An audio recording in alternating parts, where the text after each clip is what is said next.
Yo, what's poppin', y'all? It's your boy, Billy Graph Reviews. This is the Krink K-71 review. It's been a couple reviews of this mark already that I seen. This is kind of a dirty-ass one that I bought a minute ago. Came dirty with this, like, blue with the ink over it. I don't know. Kind of looks corroded, too, if you could tell. I don't know what happened to it, but came like that in the mail. Not trying to talk down on it though. I mean, I like Krink and stuff, but I'm just saying. But like I said, this is the Krink K-71 ink marker. It's a valve action marker. I'm gonna go through a little bit of the history behind the company Krink. So Krink was created by a man known as KR. He's a graffiti artist from Queens, New York, from like the 80s era. Skaters, punks, graffiti artists, shit like that. Graffiti was a very like DIY thing, so a lot of illegal spots, self-created markers, tools, basically like experimenting is basically what made graffiti, right? So due to a lack of tools back then that were readily available, Krink basically created that.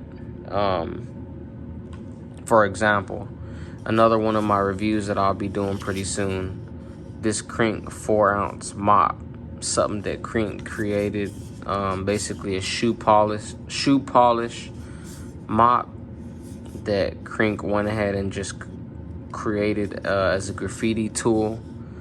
But what really put Krink on the map is their inks. They have this black and this really shiny silver ink that everybody knows about. It comes in this glass bottle. I haven't seen it for years, but seems like they bring it out every so often, I'm guessing.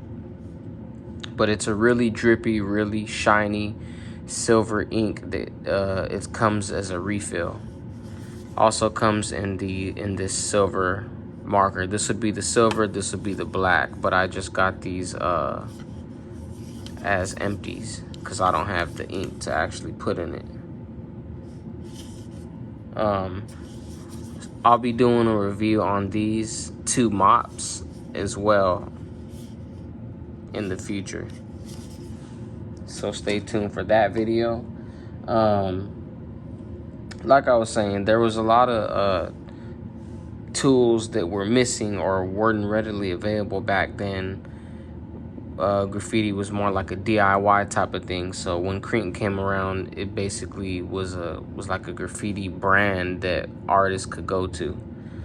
That's I'd say the biggest reason why they're so popular and famous today. Like I said, they became known for their drips and inks he created, especially the silver, most known that comes in a glass bottle. I believe they have a new chrome out right now. I think it's comes in the K60, like the little like squeeze body mop. I was thinking of getting that. I'll probably be doing a review of that too, so y'all could check it out. That's about it as far as the history. I mean, there's more history on the brand, but that's the main information that most people will want to know. So I'll go ahead and show y'all how this marker itself writes. This is the Krink K-71. Some info on this marker in particular. This is an ink marker, metal body. I'm pretty sure it's refillable. It comes like at least half full. Actually, I heard some other people like complaining that this marker didn't really come that full. I haven't really used this marker much, but it doesn't feel that full. It probably feels like almost half, if even half full. So I guess that could be an issue for some. I know that Krink's more like an expensive brand because of the name. So there's that issue too with some people. Like I said, ink marker, metal body, valve action. This is a chisel nib probably like 7 millimeters. I'm not sure though. Could be less. I'm not really sure. This is xylene free. This is a messy, smelly, drippy marker. Some people have said that this is not fade resistant. So this has problems fading in the sun. When the sun hits it, it'll fade basically. That's what some people have said, but I'm not really sure. You can find this marker with other Krink products at krink.com. Most of you already know this. This is what the marker looks like. And I'm going to go ahead and do some tests for y'all to check it out. I think this is my first review on a product from the US. Actually, no, I did the Toy Killer. Toy Killer reviews is from the US too. That's a really good, honestly, probably the closest thing to Krink, probably. I would say the closest thing to Krink that's available, like that old silver Krink that's available, but I'm sure they're not the same. I never had the old school Krink, to be honest with y'all. I'm trying to get my hands on that so I could do a review for y'all, but I would say, to me, an outsider looking in, it'd be the closest thing to like that old school silver refillable ink. So, or you could go with the new chrome that they got. That looks pretty dope too. I also like that Molotov too, the liquid chrome. That's like a badass liquid chrome. Looks like a mirror and shit. I have some of that too. I'll do a review on that. I know a lot of people would really like that. So this is what the marker looks like right here. And it comes in like a range of different colors. Mind you though, this is an ink marker.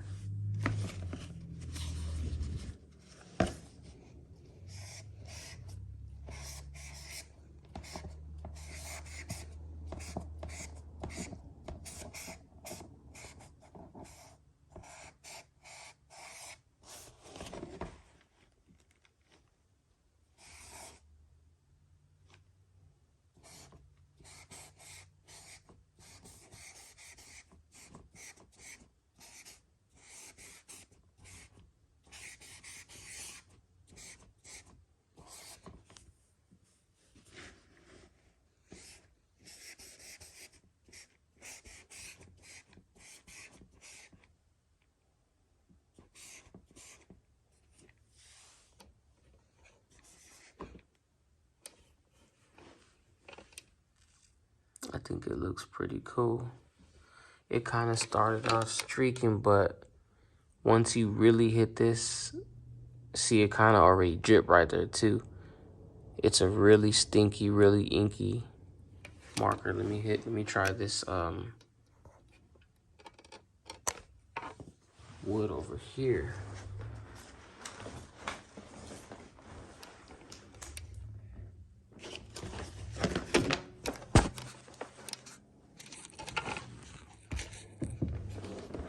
Let's see how this looks right here.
Think that looks better than the other marker, which was the Gatton Muteki. Yep, I think this looks better on the wood. It's better ink than the Gaten Muteki. You could check out the Gaten Muteki marker on the video that will be posted. It's a Japanese marker. You can get it to look better with just a couple dashes of black magic ink, which is gonna also make it more stainy as well because it has xylene. Mind you, this is xylene free, and you could get it to look just as dark as that. But I'm just saying, like, fresh out the box, you can already tell that the Krink K-71 is doing better than the Gaten Muteki, which is a Japanese brand, probably one of the best marker brands available right now.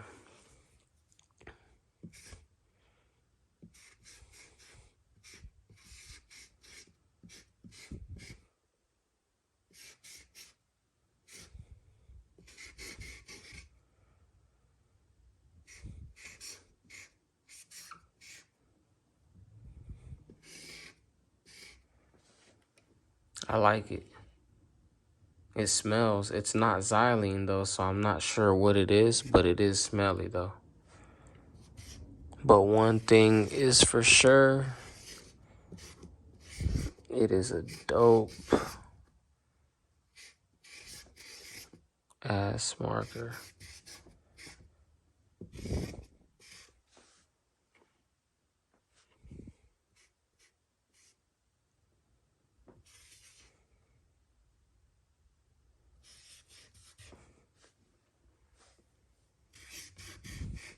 It's pretty dope. I like it.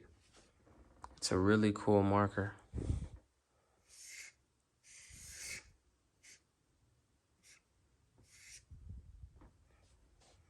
It's a really cool marker, and it's not streaky when, especially on something like wood that you would want it to write well on.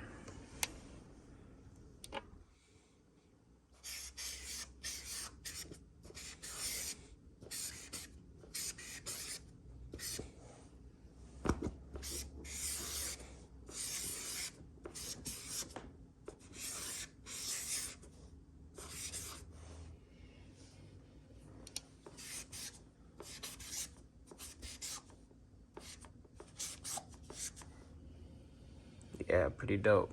I like it. It's a really cool marker. Shout out to the Krink K-71. I know there's been some complaints by some people about this marker. I don't really have no complaints about it, like, specifically.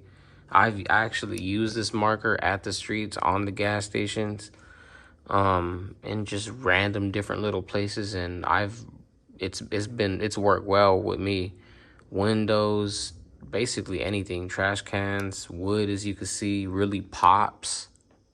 Even better than the black Gaten Muteki with the magic ink added. It still pops out, and it doesn't have xylene in it, so I'm not sure what it is. But like I said, shout out to them. If y'all want this marker, you could check it out yourself at krink.com. Most of y'all already know about the history behind Krink. Most of y'all already know much about Krink, so I just like to tell people that don't know.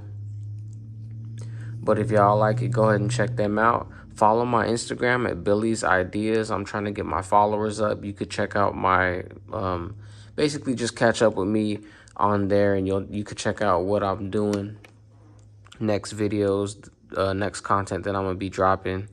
Like this video, comment, subscribe. Shout out to y'all. Y'all stay up.